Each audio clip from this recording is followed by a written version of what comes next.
Atul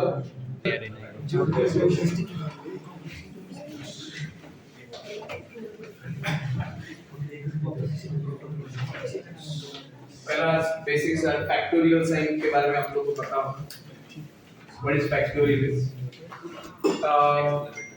If I want to write a 5 factorial, what is the product of first 5 natural numbers?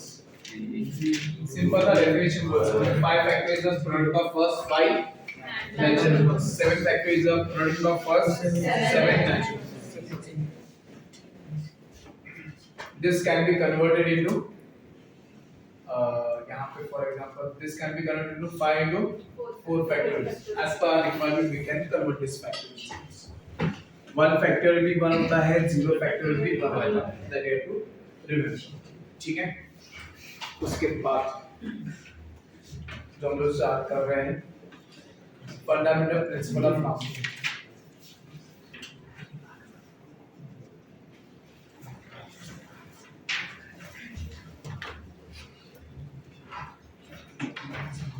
ठीक है? Suppose there are 3 stations A, B and C. मुझे travel करना है from A to B. Then 3 stations. I have to travel from A to B via B. ठीक है? And suppose there are 4 routes between A and B and 3 routes between B and C. So in how many ways I can travel from A to B via B, by A to C via B? कितने तरीके से? 12. कैसे? Suppose मैंने एक तरीका यहाँ पे first root fix कर दिया A to B है. उसके बाद मैं B to C में जाने के लिए मेरे पास ऑप्शन क्या है? A. वापस से यहाँ पे जाऊँगा, एक तरीका हो गया. उसके बाद मेरे पास 3 ऑप्शन है. हर बार मेरे पास 3 है. इसके लिए इस रूट से जाऊँगा तो 3 ऑप्शन है, इस रूट से जाऊँगा तो 3 ऑप्शन है, इस रूट से जाऊँगा तो भी 3 ऑप्शन है. 15 ऑप्शन बराबर है. तो टोटल कितना है? 12. इसको 3 + 3 + 3 को मैं 4 × 3 लिखा तो चले आया. इसका ये मतलब है A to B में अगर मैं 4 तरीके से जा रहा हूँ, B to C में मैं अगर 3 तरीके से जा रहा हूँ, तो टोटल जर्नी जो है A to C जाने का जो है जितने पॉसिबल वेज है वो क्या हो जाएंगे? Product of this. इसी को बोला जाता है फंडामेंटल प्रिंसिपल ऑफ मल्टीप्लिकेशन. मतलब द इवेंट्स या जो भी हम लोग इवेंट बोले, जो भी एक्सपेरिमेंट बोले या ये इवेंट हो, वो कंप्लीट होगा तभी वो बोला जाएगा कि हाँ दैट इवेंट इज डन. तो ये कंप्लीट होने के लिए A to C जाने के लिए मुझे वाया B to जाना पड़ेगा. आया ना? तो A to B में मैं 4 तरीके से जा सकता हूँ एंड B to C में 3 तरीके से जा सकता हूँ. तो मैं टोटल कितने वेज में जा सकता हूँ? 4 × 3. तो जब एंड वर्ड आता है and that means we have to do the multiplication. But this and this दोनों चीजें मुझे वो इवेंट को कंप्लीट कराना. समझ में आया? Is that understood? Then we have to multiply. तो ये बेसिक अंडरस्टैंडिंग रखना. जब एंड होगा दो इवेंट्स के बीच में, मतलब क्या करना चाहिए आपको? मल्टीप्लिकेशन. एंड मतलब एडिशन नहीं, एंड मींस मल्टीप्लिकेशन की तरह. सपोज मैं एक कपड़े वाले शॉप में जाता हूं and I want to buy a shirt. ठीक है? तो दुकानदार मुझे ऑप्शंस देता है कि ये येलो वाले 3 शर्ट्स है, ब्लू वाले 4 और ब्लैक कलर के 2 शर्ट्स. तो कितने तरीके से मैं वो एक शर्ट खरीद सकता हूँ? तो कितना? पहला 4 बोला है, फिर 5 बोला है, फिर 2 बोला है. कितना हो गया? 11.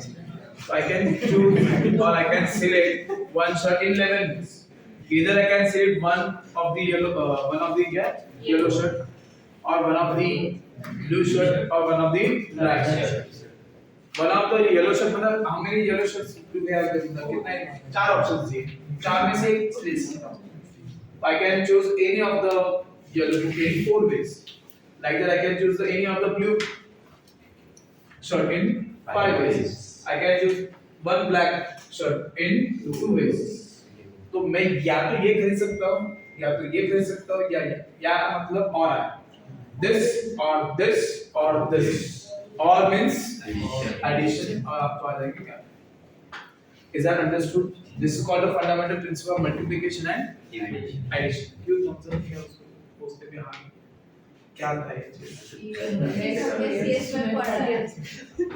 कंप्यूटर साइंस ओके तो ये क्लियर है हाँ यार fundamental principle of addition and fundamental principle of multiplication addition means आपको और होगा दिस और दिस है तो we have to add fundamental principle of multiplication मतलब दिस एंड दिस है तो मल्टीप्लाई ये बस इतना याद एंड मींस मल्टीप्लिकेशन और मींस एडिशन ठीक है अभी मेन टॉपिक क्या है परमुटेशन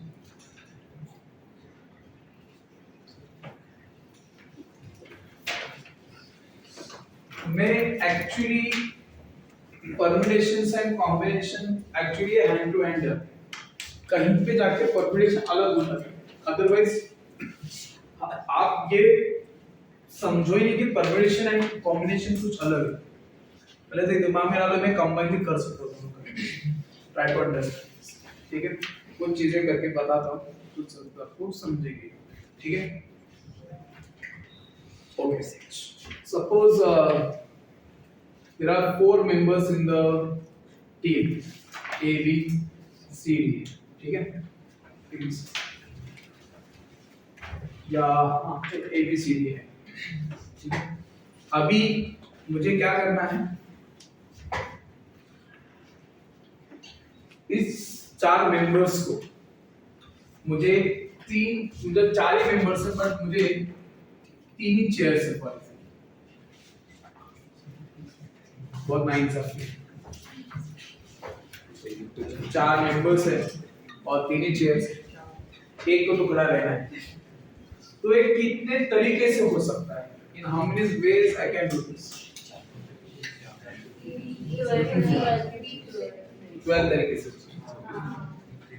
हम लोग मैं ये बोलता हूँ कि ये A जो है पहला आ जाएगा फॉर एग्जांपल तो A के पास कितने चॉइसेस रहेंगे B के पास तो ये गलत हो जाएगा तो D के पास तो चॉइस ही नहीं रहेगा फिर ये चीज करता तो गलत है हाँ या ना तो मैं यहाँ पे ये सोचता हूँ कि पहले तो ये 3 में से अब 4 में से मुझे पहले 3 का सिलेक्शन करना क्या करना चाहिए सिलेक्शन उसके बाद ही मैं उसको डाल सकता समझ में चलो पहले तो हम लोग ये समझते हैं मुझे परम्यूटेशन भी नहीं आता है कॉम्बिनेशन भी नहीं आता मुझे रैंडमली करना है चलो लेट अस काउंट दिस तो क्या आएगा यहाँ पे A B C ये हो गया अभी A B D हो गया A एंड B को फिक्स कर लेते हैं तो A एंड B हो गया तो इस तरीके से हो गया ये फर्स्ट ग्रुप बन गया ये सेकंड ग्रुप बन गया थर्ड ग्रुप क्या बन सकता है A अभी B को हटा देते हैं C के साथ C एंड D और कुछ बन सकता है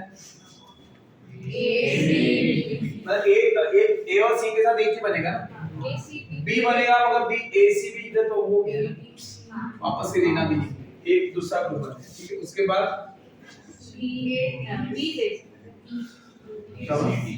B से स्टार्ट B C D बराबर ना और कुछ बन सकता है इतना पॉसिबल बेस ठीक है इतने बड़े डिफरेंट ग्रुप्स बन सकते हैं बट हर एक ग्रुप में क्या क्या पॉसिबिलिटी है इस ग्रुप में क्या possibility B B C A C D देख सकता हूं मतलब पहला तो चलो एज इट इज एक ग्रुप बन गया A C B बना उसके बाद क्या बना A C B बनेगा उसके बाद B C A हो जाएगा या B A C हो जाएगा नहीं समझा B A C हो जाएगा फिर क्या आएगा C A B हो जाएगा एंड C B A हो जाएगा मतलब सेम चीज को मैं कितने अलग-अलग तरीके से अरेंज कर सकता हूं हां या ना यस और नो मुझे ये ग्रुप में इतने तरीके से अरेंज करना मैं यहां पे वर्ड यूज कर रहा अरेंज अभी मैंने यहां क्या बोला 4 में से 3 का सिलेक्शन अब ये 3 आपस में अरेंज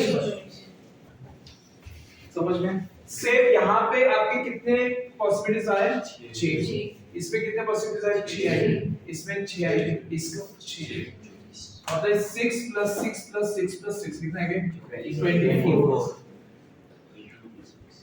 तो मैं ये बोल सकता हूं ये 4 को अगर 3 चेयर में बिठाना है this can be done in 24 different ways इसी को बोलते हैं परम्यूटेशन, वी आर अरेंजिंग, ठीक है। और मैंने ये जो किया है उसको बोलते हैं कॉम्बिनेशन, जो मैंने सिलेक्ट किया, 4 में से 3 का सिलेक्शन किया, मुझे नहीं फर्क पड़ता है कि ए कौन से पोजीशन में जाएगा, बी कौन से पोजीशन जाएगा, सी कौन से पोजीशन जाएगा, मुझे पता नहीं है कोई भी कहां पर जाए। मेरे ग्रुप बनाना, मैंने बिठाना नहीं चाहिए, 4 में से पहले मैं क्या करूंगा, 3 का ग्रुप बनाऊंगा, उसके बाद उनको बिठा, ये मेरा तरीका, ठीक है। परम्यूटेशन क्या होता है, ये दो चीजें मत करो, डायरेक्ट फॉर्मूला दे देगा कि डायरेक्ट फॉर्मूला यूज, ठीक है। अभी फॉर्मूला देखो, n ऑब्जेक्ट्स में से मुझे p ऑब्जेक्ट्स को r ऑब्जेक्ट्स को अरेंज करना था एनटीआर करके फॉर्मूला था, और n ऑब्जेक्ट्स में से r ऑब्जेक्ट्स को सिलेक्ट करो तो एनसीआर करके फॉर्मूला, दो फॉर्मूला। एनटीआर का फॉर्मूला आ जाता है n factorial upon r factorial n minus r factorial, ठीक है। इसका फॉर्मूला क्या है, n factorial upon r factorial into n minus r factorial, समझा। इस तरीके से आपका ब्रेकअप, इज दैट अंडरस्टूड, ठीक है। तो ब्रेकअप मतलब फॉर्मूले से इस तरीके से तो वो ब्रेकअप में कुछ अलग से, ठीक है। ये एनपीआर और एनसीआर के फॉर्मूले से, अभी इस फॉर्मूलास को हम लोग जस्टिफाई करेंगे कि ये फॉर्मूला इसको बोला जाता है, ये फॉर्मूला इसको बोला जाता है, ठीक है। मैंने क्या बोला, यहाँ पे आपके पास 4 ऑब्जेक्ट्स हैं और 3 में प्लेस करना है, तो मैंने क्या किया, पहले 4 में से 3 का सिलेक्शन किया और मुझे पता चला मैं सिलेक्शन ग्रुप जो बना सकता, कितने ग्रुप्स बना सकता, 4 ही ग्रुप। चलो ये फॉर्मूला में डाल के चेक करते हैं ये सही है। मेरे पास ओरिजिनल ऑब्जेक्ट क्या थे, 4, कितने को सिलेक्ट करना था, 3, तो 4c3 हो गए। तो 4c3 को क्या लिख सकते हैं, 4 factorial upon 3 factorial into 1 factorial, तो 4 फैक्टोरियल को 4 इनटू 3 फैक्टोरियल लिखा जा सकता है, 3 फैक्टोरियल, तो सही निकला। तो ये जो देशमुख का मतलब 4 में से 3 का सिलेक्शन करना है, तो कितने हो सकते हो, 4 ही हो सकते, उससे ज्यादा हो सकते हैं क्या, नहीं। अभी ये फॉर्मूला यूज करके देखते हैं, देखो क्या आ रहा है, 4p3 कितना लिखना है, 4 फैक्टोरियल अपॉन 4 माइनस इधर इज 1 फैक्टोरियल, 4 फैक्टोरियल बोलते कितना आएगा, 4 into 3 into 2 into 1, कितना आया, वो भी तरीका सही है। मतलब आपको ये फॉर्मूला दिया परम्यूटेशन, परम्यूटेशन क्या होता है, डायरेक्ट फॉर्मूला है, आप सिलेक्ट करो बाद में अरेंज मत करो, ठीक है। बट मैं बोलता हूं दोनों चीजें याद रखनी चाहिए, दोनों तरीके से। आप बोलेंगे सर ये आंसर मैं इस तरीके से कैसे लाऊंगा, मतलब अभी 4 में से मैंने 3 का सिलेक्शन किया, मेरे पास 3 लोग हैं, 3 चेयर्स हैं, तो मैं ये समझूंगा मेरे पास 3 स्लॉट्स हैं, 3 ऑब्जेक्ट्स हैं, 3 स्लॉट्स हैं, 3 ऑब्जेक्ट। अभी तो फेयर डील है, पहले थोड़ा और डील था क्योंकि ये गया चेयर के लिए बैठ गया, ये गया चेयर देखने के लिए बैठ गया, ये भी बैठ गया, डी के साथ तो 9 सब तो फेयर गेम नहीं था।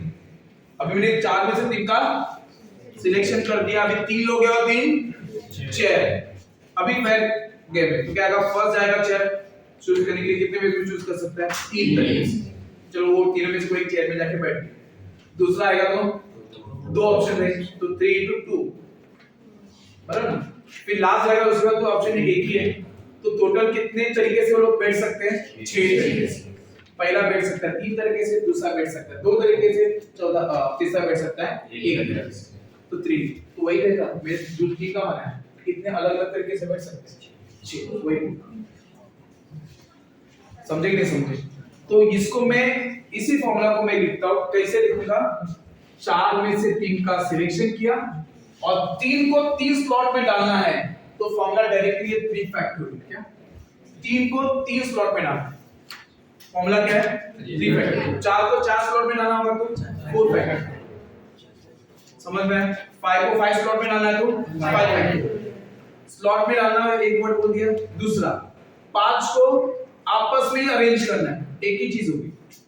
अभी मैं उनको सिलेक्ट करके बिठा दिया, अब बोले इधर उधर घूमो, अभी चेयर में पे नहीं बिठा वहीं पे घूमो, ऐसा हुआ, मतलब आई एम अरेंजिंग देमसेल्फ।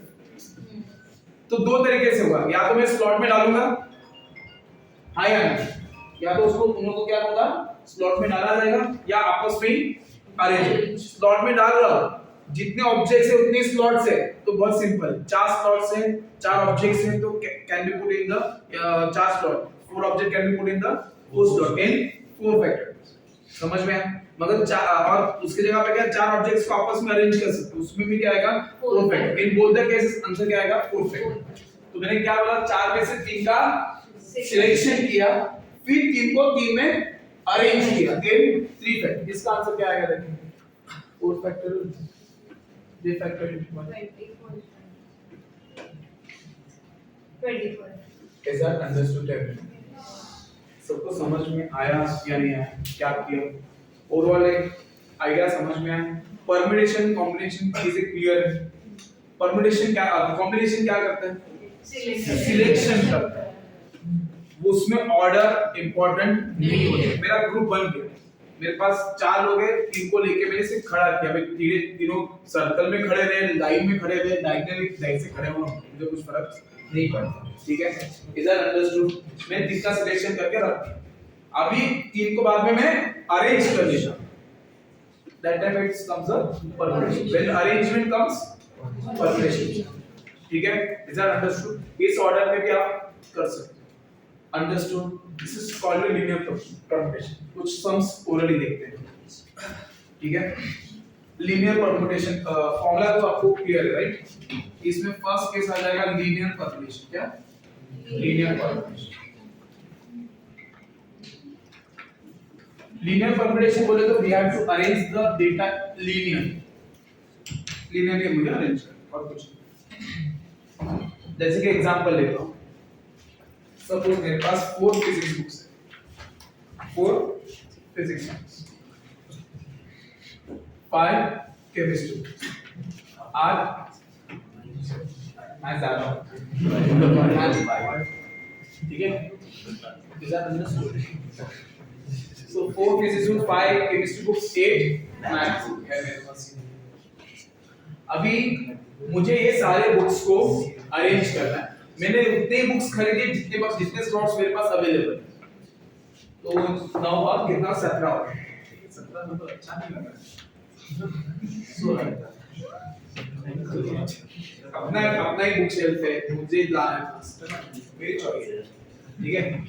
तो 4 + 5 9, 9 + 7 16 बुक्स का स्लॉट्स मेरे पास है, और ये 16 बुक्स मुझे अरेंज करनी है। मैं कितने तरीके से अरेंज कर सकता हूं? वो LPR की वैल्यू 16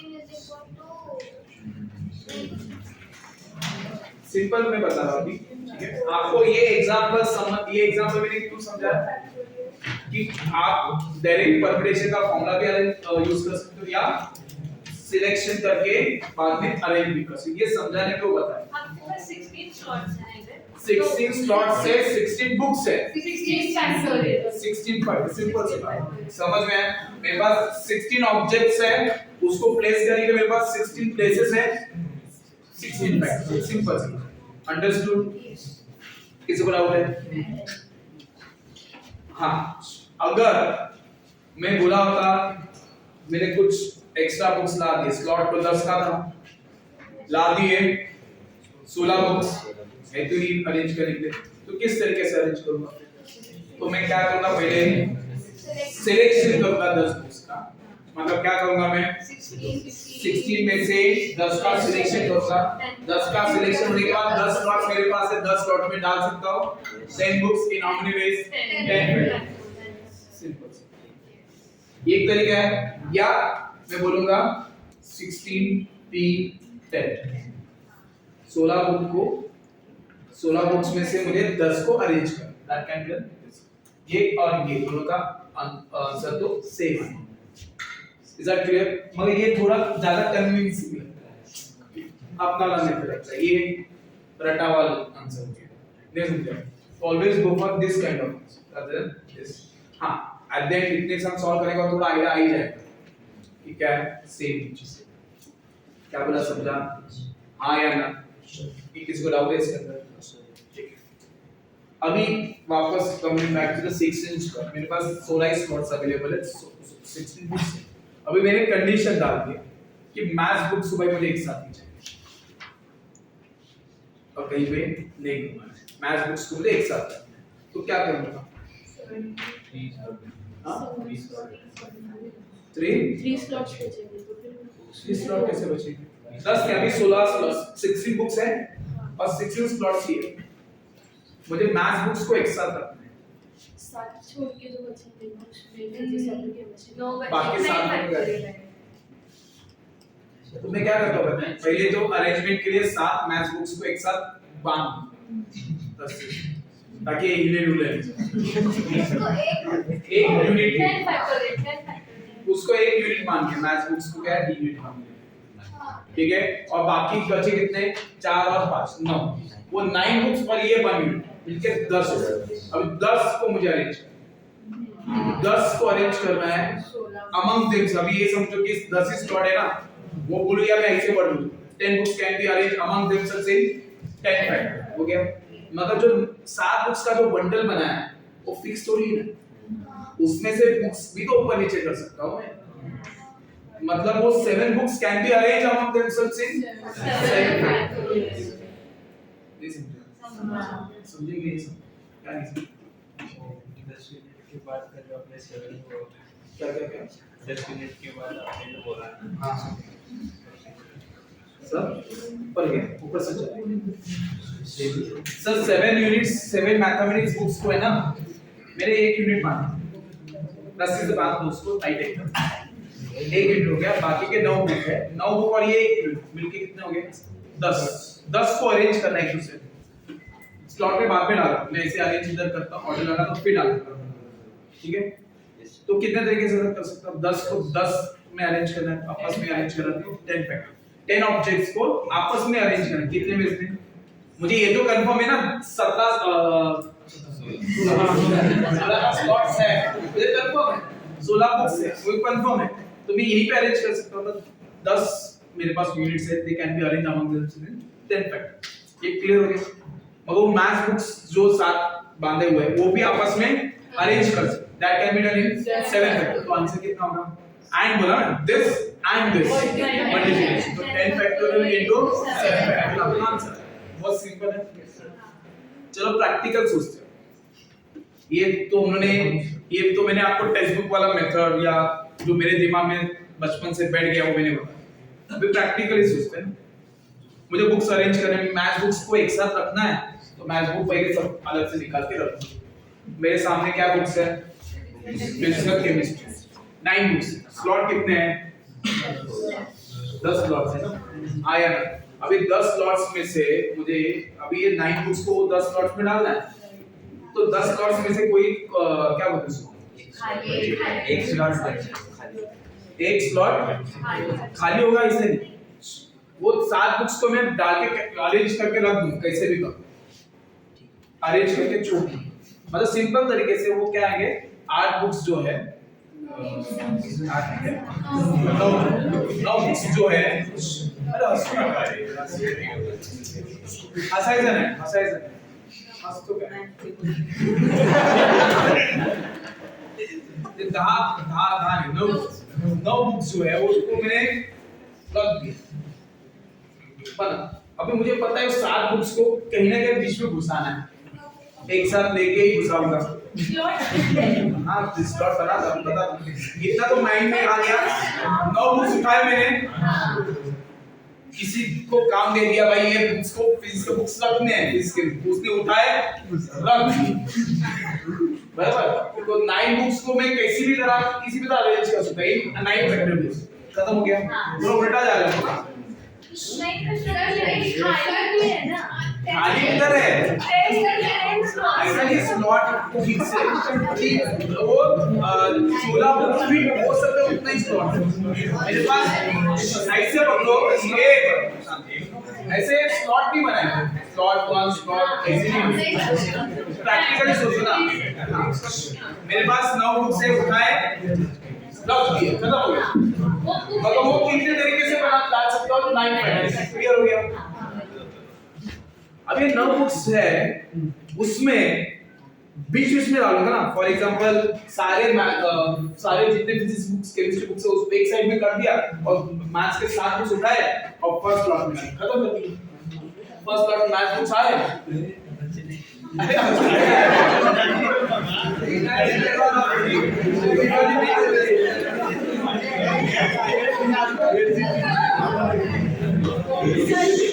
देखो एक सिंपल सा टेक्निक है, मैं एक प्रैक्टिकली थॉट क्यों दे रहा हूं क्योंकि आपको सब उस तरीके सोचो। मैं आपको बुक का रटा मेथड नहीं बताऊंगा, तो पता अच्छा लगेगा, मगर सब सॉल्व करेंगे जो थॉट दे रहा है वो ज्यादा काम है। आपको थॉट दे रहा नहीं फॉर्मूला निशा ने पहले एक्सप्लेन किया था वो ठीक है, एक दूसरा ऑल्टरनेट मेथड भी देता हूं ना, तो समझना मेरी बात। 9 बुक्स है, 9 बुक्स को मैंने डाल दिया, अरेंज हो सकते हैं 9 कितना समझा। अभी 9 बुक्स के आसपास कितनी जगह बन रही है? 10 बनेगी। ये बनेगी। 2 बुक्स है उसके आसपास 3 जगह बनती है, 3 बुक्स है उसके आसपास 1 2 3 4 बुक्स बनेगी, 4 बुक्स है तो आसपास 1 2 3 4 5 बुक्स बनेगी। तो जो बंडल है मैथ्स का वो 10 में से कोई एक स्लॉट पे जा सकते हैं ना? हाँ या ना? वापस से प्रैक्टिकल सोचो, 9 बुक्स उठाए डंडे डाल के रख दिए, बस खत्म। अभी मुझे मैथ्स बुक्स डालने हैं, मैथ्स बुक डालने के लिए मुझे पता है साथ ही साथ बुक्स एक ही स्लॉट पे जाएंगी, ऐसे डिस्ट्रीब्यूट नहीं होंगी। तो उठाया मैंने डालने के लिए गया तो कितने तरीके से मैं डाल सकता हूँ? बस खत्म। तो पहला तो मैंने 9 फैक्टोरियल में किया, उसके बाद मैथ्स बुक्स को मैं 10 स्लॉट में डाल सकता हूँ, 10 वेज हो गया।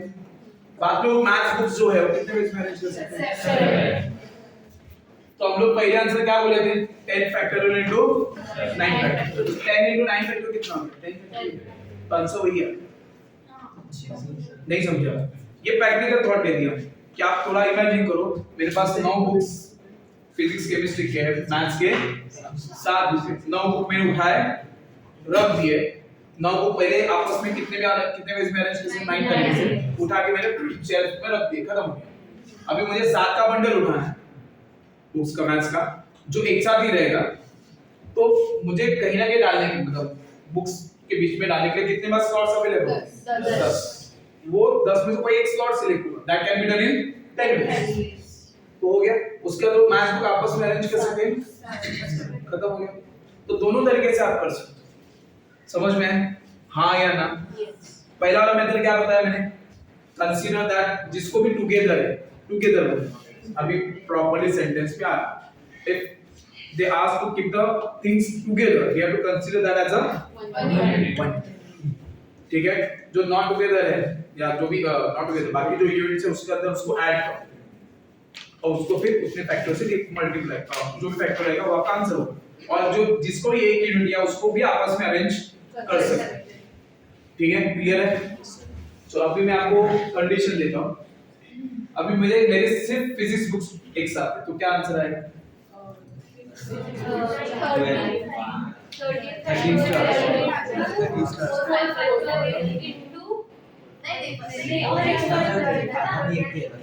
5 plus 7 12, इसमें एक माना है 13 फैक्टर में अरेंज हुआ, जिसमें क्रेडिट 4 फैक्टर, आंसर कितना है? 13 फैक्टर इनटू 4 फैक्टर। क्लियर है? केमिस्ट्री बुक्स आर टुगेदर, बोलो 11 के 12 फैक्टर इनटू 5 फैक्टर। अभी बोल रहा हूं मैं maths and physics books are together and physics books are, ऐसा नहीं maths and physics are 7 maths books are together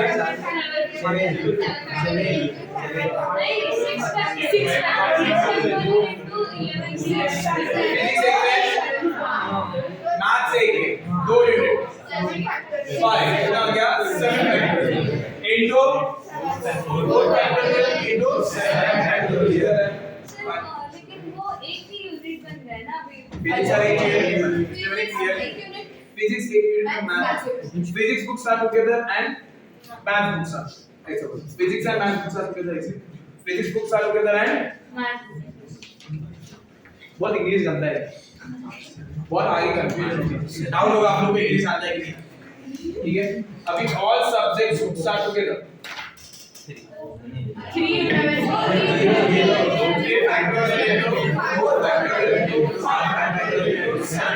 ये कामरा लच्छा है कि ना तुझा?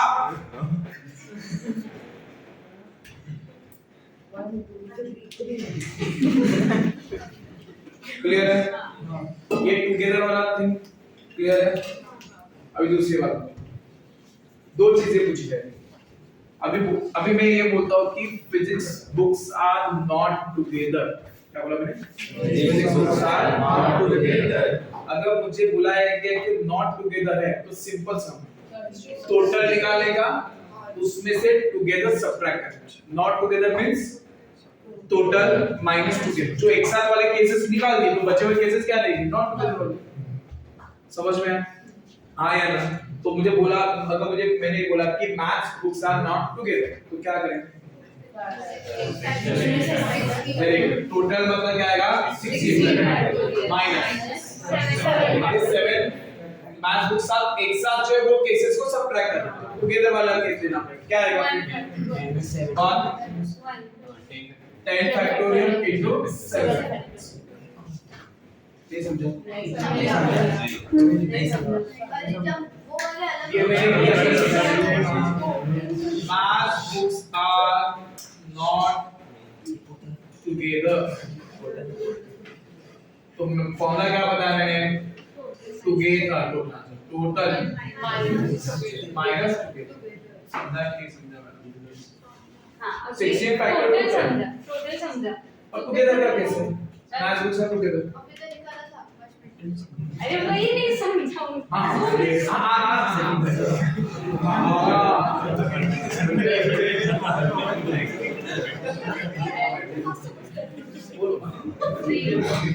नहीं करो बेटा। अरे बोल ना, क्या समझा नहीं? डोंट एम्बैरेस, बोलो क्या नहीं समझा? Maths books are together subtract. Math books तो बता तो 8 यूनिट झालं इथं 5 आणि 4 9 प्लस 1 10 10 और 7 प्लस आणि 7 हाँ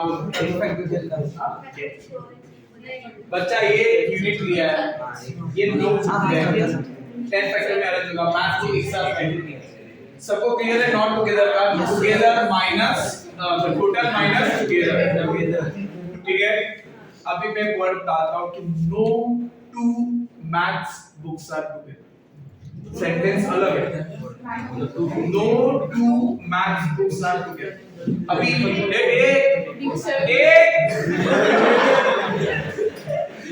जब मैं maths books are not together बोला इसका ये मतलब है कि सातों एक साथ नहीं। 5 मैथ्स बुक्स एक साथ, 2 मैथ्स बुक्स एक साथ, ये केसेस चलते हैं नॉट टुगेदर में। जब मैं बोला no two maths books are together, इसका मतलब कोई भी बुक एक साथ नहीं, सब अलग अलग होनी चाहिए। समझ गया? मीनिंग क्लियर हो गया? नॉट टुगेदर अलग है and no two word, no two objects are together ऐसा वर्ड है। समझा कि नहीं समझा? No two objects are together. तब आपको क्या करना पड़ेगा? अभी कितने नॉन मैथ्स बुक्स है? 7 अरे 9 बाबा, नॉन मैथ्स।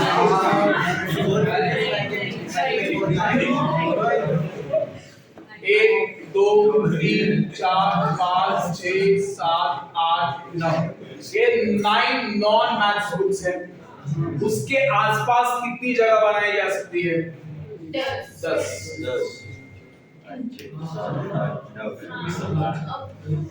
समझ में आया ना? अभी मेरे पास 10 स्लॉट्स है, मगर बुक्स कितने हैं? 7। तो 7 का सिलेक्शन करना पड़ेगा। तो क्या करूंगा? 10 में से 7 का सिलेक्शन किया, फिर 7 बुक्स को 7 स्लॉट में डाला, एक 7 फैक्टोरियल्स। क्लियर? 10 स्लॉट्स थे, 10 स्लॉट्स में से 7 स्लॉट का सिलेक्शन किया, 7 स्लॉट से 7 मैथ्स बुक्स है, can be placed in 7 factors. Clear? उसके बाद ये जो 9 नॉन मैथ्स बुक्स है, they can be arrange among themselves in 9 factorials. Is that understood? Yes. अभी आपको ये पता होना चाहिए this combining can be written as 10p7। क्या है? This combining written as 10p7। अभी बोला मैंने ये चीज से 16c10 into 10 factor gives me 10p 63 10। समझा या नहीं समझा? आया? मगर ये ज्यादा अपीलिंग लगता है मुझे, तो आई गो फॉर दिस।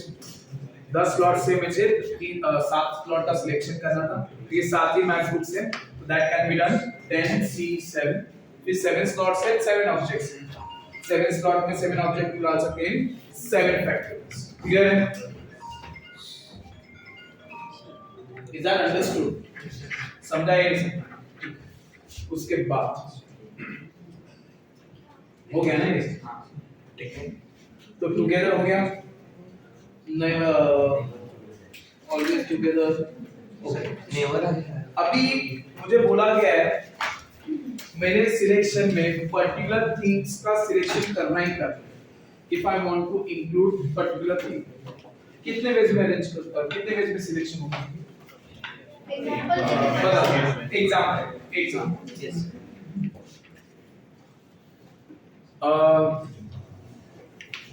15 जन की टीम है इंडिया की, 15 नहीं इंडिया नहीं,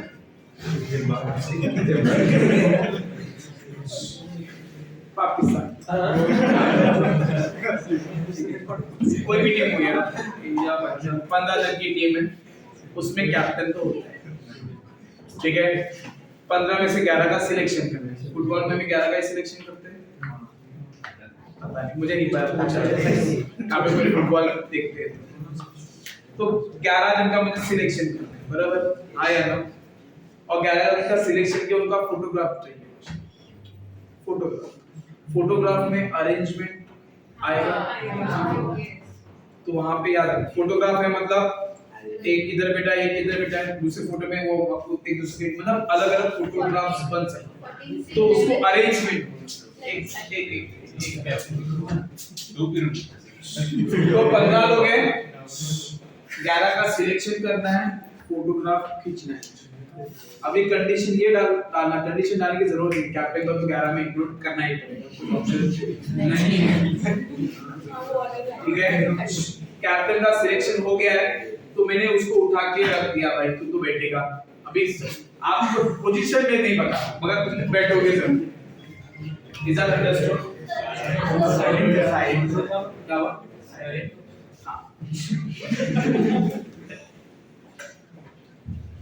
उसमें वो बैठेगा सब, क्या बोला मैं आपको? 11 प्लेयर्स का मुझे सिलेक्शन करना है, एक स्लॉट में उसको बिठाना, ठीक है, बिठा एक स्लॉट में, एक का तो सिलेक्शन करता हूं। अब भी मुझे 40 में से एक का सिलेक्शन करना, 40 में से कितना जन का सिलेक्शन करना पड़ेगा? 10। तुम्हें क्या करेगा इधर? 40 C हो गया।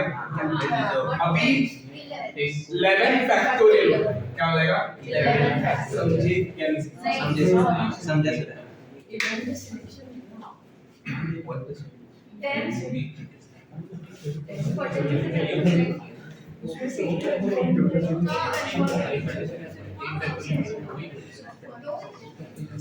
Try to understand. बेटा कैप्टन को मैंने वहां पे खड़ा किया, मैंने कैप्टन खड़ा किया, कैप्टन यहाँ पे बोला कि दुआ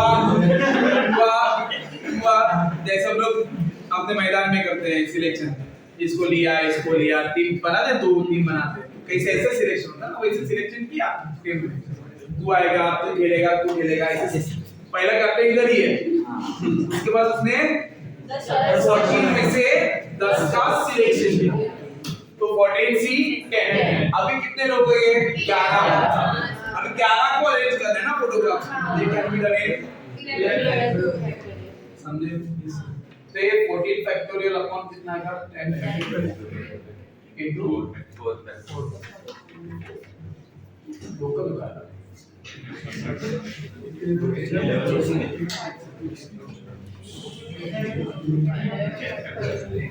मुझे फॉर्मूला में कन्वर्ट करना है इसको।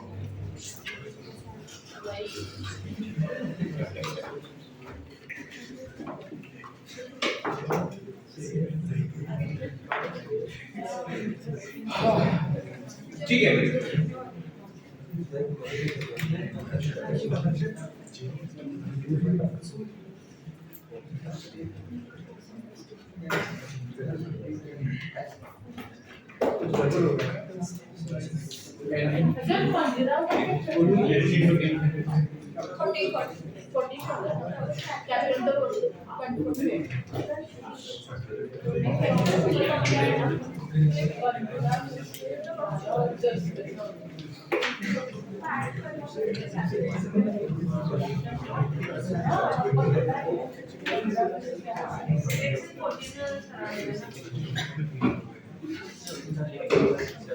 इसमें दो केसेस बन सकते हैं।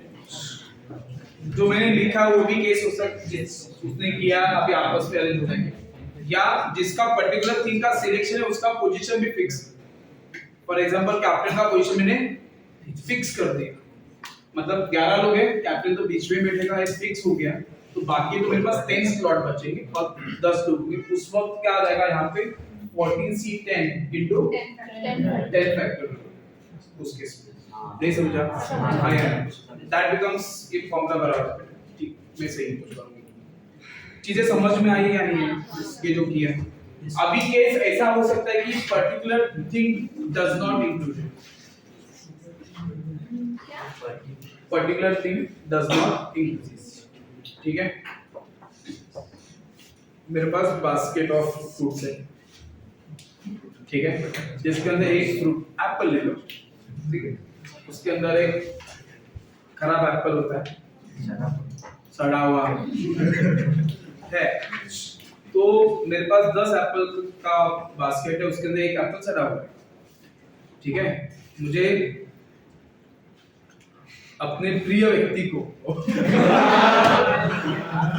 वो 10 में से 7 एप्पल देना। नहीं, मैं बोलूंगा गेस्ट को देना, बोला कि पहले खा लो, पर्टिकुलर थिंग इंक्लूड होता है, इसलिए मैंने बोला अपने प्रिय व्यक्ति को वो 10 में से 7 एप्पल देने।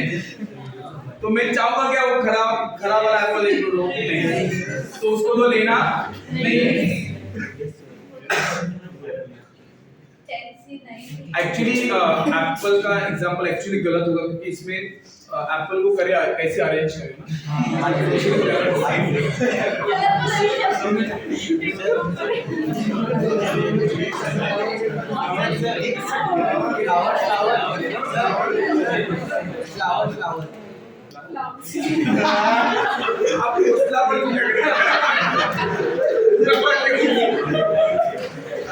एवढा पास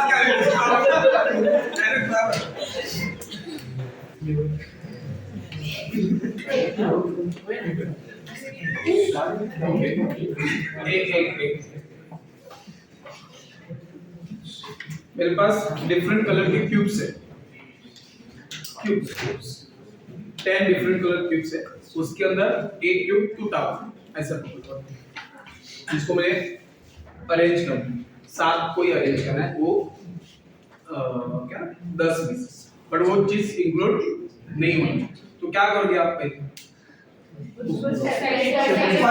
सिलेक्शन कर लेगा, तो मैं 9C7 करूंगा, फिर 7 को अरेंज करूंगा, बहुत सिंपल है, कुछ ज्यादा पर्टिकुलर थिंग को मुझे इंक्लूड नहीं करना है, तो उसको हटा दो, तो 10 से 1 चला गया, तो बचे 9 में से 7 को अरेंज करो, 9C7, फिर उसको मैं अरेंज करूंगा 7 में।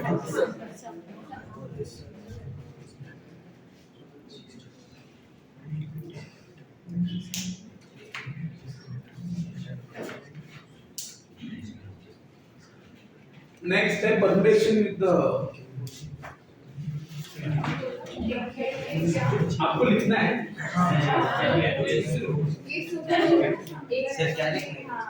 अब इसमें से लिखना है आपको, हाँ वही प्रॉब्लम अब वही है, देखो इसमें सिनॉप्सिस में कुछ दिया है सर, बहुत इजी है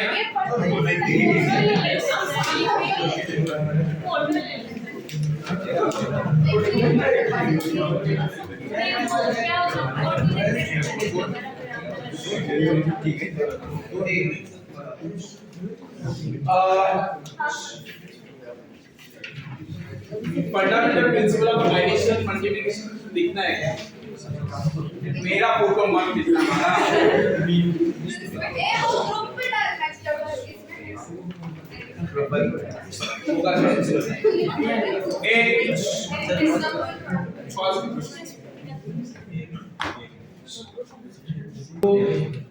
ये चीज पता है, ये ए सेट है, ये बी सेट है, ये सी सेट, ठीक है।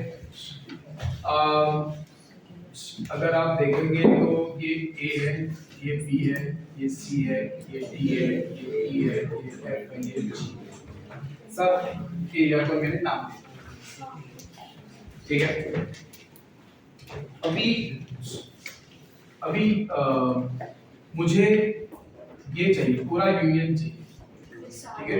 तो A union B union C चाहिए। तो मैं क्या बोलता हूँ, वो A union B union C में एन ऑफ ए, ठीक है। तो मैं बोलता एन ऑफ ए पहले लिखूंगा, एन ऑफ बी पहले लिखूंगा, एन ऑफ सी। और कायदे का तो ये सही नहीं, A union B union C मतलब N of A plus N of B plus N of C है क्या? ये क्योंकि दोनों में कुछ कॉमन है, तो वहां पे कुछ चीजें एक्स्ट्रा आ गई। क्या गई? कुछ चीजें एक्स्ट्रा। मतलब हम लोग ये बोल सकते हैं, ये जब मैंने ऐड किया तो मैंने इसको ऐड किया, इसको ऐड किया, इसको ऐड किया, तो कायदे से वो गलत। चलो अगर मैंने लिखा है ना, फिर मतलब क्या आ रहा है लोग, a plus b plus g plus e है, ये एन ऑफ ए है, प्लस क्या लिख रहे हो, एन ऑफ बी कितना है, b plus d plus g plus f। N of C क्या है, c plus e plus f plus g, बराबर ना? तो इसमें आप ये देखोगे क्या होता है, oh my god, that is called cardinality।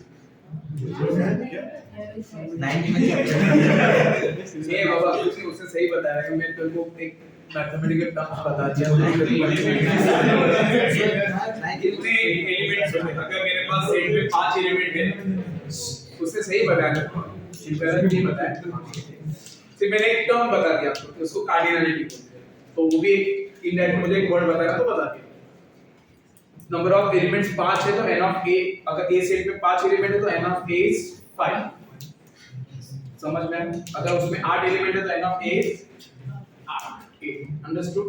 तो वही यहाँ पे इस रीजन में सपोज a एलिमेंट्स है, इस रीजन में e है, इसमें g है, इसमें d है, वैसे। तो मुझे n of a union b union c चाहिए, मतलब सब मिलके चाहिए। क्या है? तो ये इस सब मिलके मुझे चाहिए, तो मुझे डायग्राम में क्लियर दिख रहा है ना, ये डायग्राम ऐसा है, क्या डायग्राम है? तो a union b union c मतलब क्या, इधर a और b और c होता है। तो अगर ऐसा होता तो मैं बराबर लिख रहा हूं, n of a plus n of b plus n of c is right, nothing wrong. But अगर एक दूसरे में उलझे हुए हैं वो लोग, तो ये गलत। समझ में आया? अरे उलझे हुए मतलब इंटरसेक्ट हो रहे हैं। ऐसा इंडिविजुअली है तो तीनों का एडिशन ही मेरा a union b union c हो गया। अगर ये इसके अंदर मिल गया, ये दोनों में मिल गया, तो क्या हो जाएगा, वो गलत हो जाएगा ना, तो छोटा हो जाएगा, अमाउंट तो छोटा हो जाएगा, क्योंकि कुछ कॉमन एलिमेंट्स भी आ रहे हैं। तो मैंने यहाँ पे पहले क्या लिखा है, तीनों का एडिशन लिखा, तो ये गलत लिखा ना मैंने। हाँ या ना? आइडियली क्या है, n of a union b union c क्या सब एक एक की बार है, एक a एक बार है, b एक बार है, c एक बार। अगर आइडियली अगर आप देखोगे तो मुझे दिख रहा है b को मैंने b को बराबर है, d को मैंने 2 बार लिखा है, g को मैंने 2 बार लिखा है, f को मैंने 2 बार लिखा है, g तो 3 बार आ गया, तो गलत हो गया ना। तो जो एक्स्ट्रा आए उसको क्या करना चाहिए, हटा देना चाहिए। तो मैं पहले a को लिखूंगा प्लस b को लिखूंगा प्लस c को लिखूंगा, समझे कि नहीं? ओके नहीं ये तो सही है, I'm sorry, ये तो सही है। और मुझे कुछ सब्ट्रैक्ट करना है, क्या करना है, सब्ट्रैक्ट क्या करना है मुझे, बराबर ना? क्या सब्ट्रैक्ट करना है इसमें से, -2g, एक जी तो रखना ही है ना, -2g हो, एक जी तो रखना ही है। उसके बाद एक d चाहिए, -d minus e minus f minus 2। यहाँ तक क्लियर है? यस। और ये तो सब्ट्रैक्ट करना है, ठीक है, ये सही है। अभी इसको उल्टा लिखना पड़ेगा ना मुझे, ये तो मैंने गलत, ये जो लिखा वो ये है, अगर उल्टा जा रहा है उसके तरफ जा रहा, तो कैसे आए बताओ। तो अगर मैंने यहाँ पे minus n of A intersection B बोल दिया, तो क्या माइनस होना चाहिए, एक डी और एक जी सब,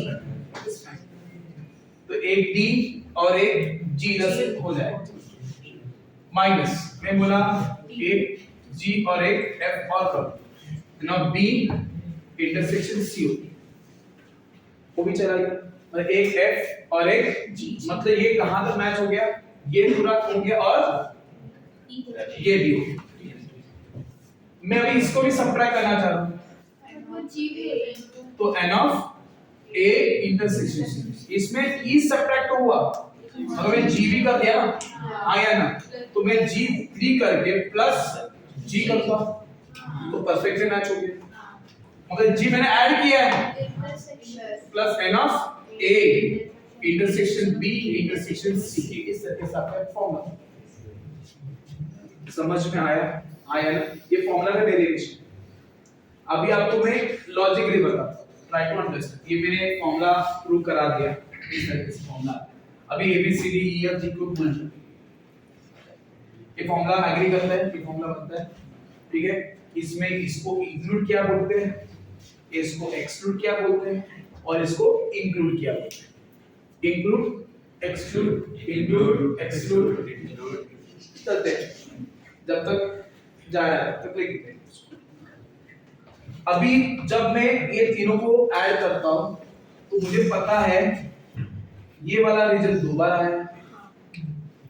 आया कि नहीं है, तो ए में भी आया है, बी में, ये रीजन भी 2 बार आया है, एक ए में आया, एक सी, ये भी दो रीजन 2 बार आया है, समझ में है, कायदे से तो इसको एक ही बार होना चाहिए, तो एक बार सबट्रैक्ट करना, कर दे, हाँ यार, मगर ये जब सबट्रैक्ट किया तो मैंने इसको भी सबट्रैक्ट किया, हाँ या ना, इसको भी सबट्रैक्ट किया, तो 3 बार सबट्रैक्ट हो गया, और एक्चुअल में कितने बार ऐड हुआ था, 3 बार ही ऐड हुआ, 3 बार ऐड किया और 3 बार सबट्रैक्ट किया, तो ये पोर्शन गायब हो गया, तो उसको वापस से अलग से ऐड, समझा, हाँ या ना, ऐसे 4 चीजों में भी होगा, 5 चीजों में भी होगा, तो इसको बोलते हैं इंक्लूजन एक्सक्लूजन, इंक्लूजन एक्सक्लूजन, जब सम सॉल्व करके इसका मतलब समझे, ये बहुत इंपॉर्टेंट है, इंक्लूजन एक्सक्लूजन, समझे या नहीं समझे, आगे मैं इसको यूज करेगा वो सामने, अंडरस्टूड, ठीक, कोई डाउट, हां सेट्स में बहुत सारे सम्स आपके वेन डायग्राम से बनेंगे, वेन डायग्राम बनेगा, सम धीरे धीरे पता होगा, सम में तो समझ में आ जाएगा, कौन सा बड़ी बात नहीं है, ठीक है ना, सेट का कॉन्सेप्ट मतलब we are going to use this Venn diagram, particularly कुछ क्या बोलते ये पर्टिकुलर फॉर्मूला इंक्लूजन एक्सक्लूजन वो ज्यादा यूज होगा, एंड मोस्ट ऑफ सम लोग वेन डायग्राम करेंगे, बताऊंगा, डोंट वरी, ठीक है, ये फॉर्मूला लिखना है क्या, yes sir, heading principle of inclusion and exclusion,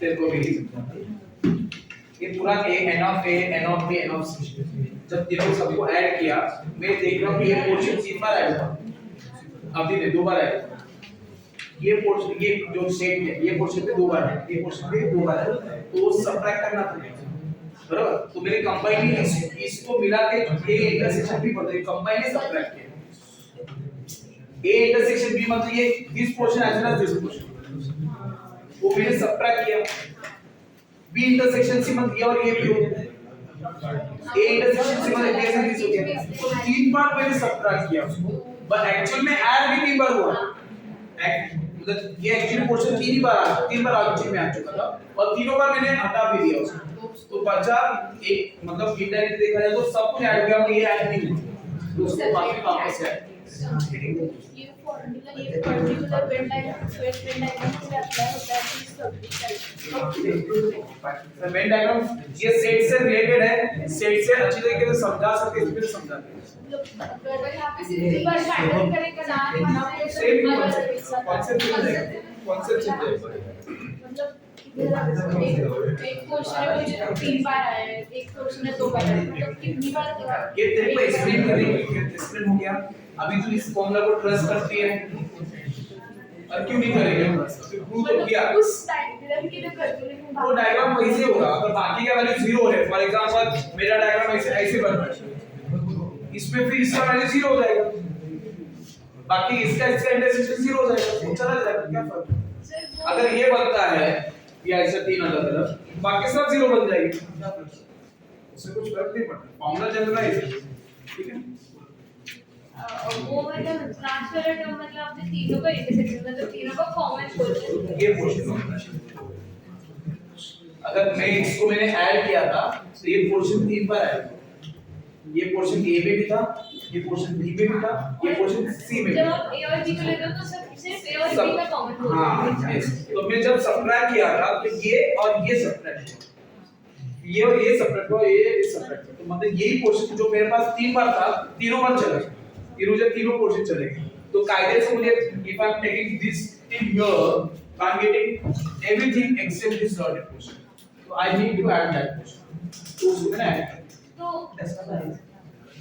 add किया तो एक्स्ट्रा थे तो एक्स्ट्रा निकालने के चक्कर में मैं कुछ ज्यादा ही निकाल दिया ना तो उसको ऐड किया इसको तो बोलते इंक्लूड किया गलत थे उनको निकाला बाद में पता चला अरे ज्यादा निकाल दिया फिर वापस से ऐड कर दिया ऐड करते वक्त क्या हुआ शायद से मेरे पास ज्यादा ऐड हुए वापस से निकालो वापस से ऐड करो that is why it is called inclusion exclusion add करते जाओ जो एक्स्ट्रा उसको निकालते गए मगर एक्स्ट्रा निकालने के चक्कर में कुछ चीजें ज्यादा चली जाती है उसको वापस से ऐड करते हैं जब कभी-कभी ऐड करते हैं तो वापस से चीजें ज्यादा आ जाती है वापस से निकालना पड़ेगा ये प्रोसेस चलता है इंक्लूजन एक्सक्लूजन अब ये 3 ऑब्जेक्ट्स थे तो 3 में मैनेजेबल है 4 है तो भी एक सेम प्रॉपर्टी लेके हम चलेंगे सर आपको पीडीएफ उसमें कुछ नहीं हेडिंग लिखा है मेरे लिए मतलब दैट्स नॉट मतलब इसमें कोई प्रॉब्लम नहीं है तो आप उसी मन से पढ़ा रहे हो ना उसी पेज में यहाँ नहीं है यहाँ पे हेडिंग्स वगैरह भी नहीं है एक्चुअली कायदे से वो हेडिंग दे दूंगा मैं आपको ऐसे कुछ नहीं पर मैं सिर्फ हेडिंग लिख सर हेडिंग का principal of inclusion and exclusion inclusion and exclusion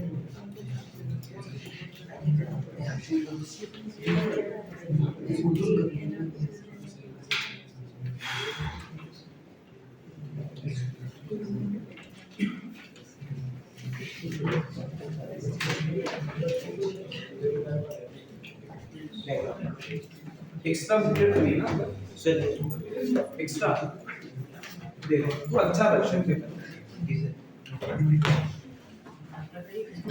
देखो सॉल्व कर लेते हैं ज्यादा सम सॉल्व करेंगे तो ज्यादा दिमाग चलेगा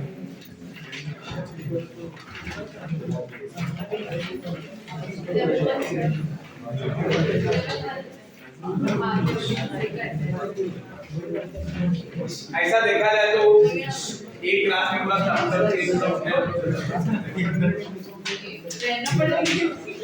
रात भर बैठ के एक ही डाटा जनरेट खत्म बार रोज देख सुनने की जरूरत नहीं है ठीक है फर्स्ट क्वेश्चन देखो in how many friends distinguished several ways different के लिए थोड़ा इतना हाई इंग्लिश वाला वर्ड है can be arranged in अरे बाप रे ये रिपीटेशन आ गया पहले इसमें ठीक है चीज बता दो रिपीटेशन वाला भी बता ठीक है placement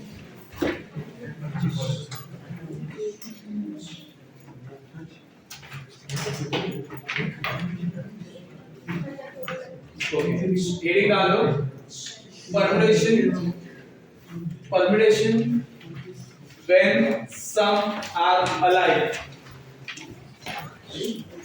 permutation when some objects are alike next topic आपको जो टॉपिक डालना है ना आपने जो लिखा जो भी लिखा लीनियर परमुटेशन वगैरह लिखा ना आपने जितना लिखना है लिखो यार परमुटेशन विद ताई काय कुठे मी तिकडे काय प्रॉब्लेम नाही स्पेस किती लागेल कशासाठी permutation Permutation when some objects are alike. Permutation when some objects are, तुम लोग घर पे जाओ अपने आप लिख लो क्या नोट्स, ठीक है, क्योंकि ये चीजें नोट्स बना नहीं सकते. Permutations when some objects are alike. Alike. सारखे, एक सारखे.